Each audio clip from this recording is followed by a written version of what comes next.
Health news మీకోసం.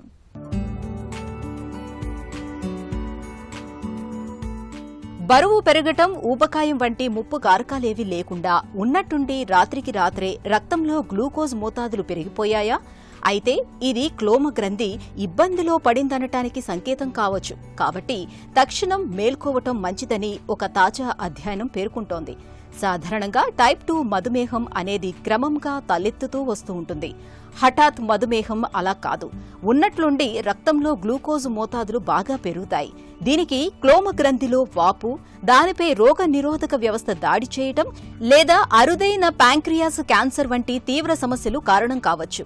Acute pancreatitis అంటే ఉన్నట్లుండి క్లోమ గ్రంథి వాపునకు గురైన ప్రతి 5గురిలో ఒకరు ఆ తర్వాత మధుమేహం బారిన పడుతున్నట్లు ఫ్రాంటియర్స్ ఇన్ ఫిజియాలజీ పత్రికలో ప్రచురితమైన అధ్యయనం పేర్కొంటుంది. హఠాత్ మధుమేహానికి క్లోమ గ్రంథి ఆరోగ్యానికి మధ్య సంబంధం ఉన్నట్లు ఇది చెబుతోంది. క్లోమ గ్రంథి వాపు, క్యాన్సర్ వంటి సమస్యలు గ్రంథి పనితీరును అస్తవ్యస్తం చేయటం మూలంగా గ్లూకోజ్ మోతాదుల నియంత్రణ గాడి తప్పుతుందని పరిశోధకులు పేర్కొంటున్నారు. రక్తంలో గ్లూకోజ్ మోతాదులను నియంత్రించే ఇన్సులిన్ హార్మోన్ క్లోమ గ్రంథి నుంచే ఉత్పత్తవుతుంది. ఈ గ్రంథి వాచినా, గాయపడినా, దానిపై రోగనిరోధక వ్యవస్థ దాడి చేసినా ఇన్సులిన్ ను ఉత్పత్తి చేసే సామర్థ్యం ఉన్నట్టుండి పడిపోతుంది. ఇలా ఇన్సులిన్ మోతాదులు హఠాత్తుగా తగ్గటం వల్ల రక్తంలో గ్లూకోజ్ స్థాయిలు హఠాత్తుగా పెరుగుతాయి.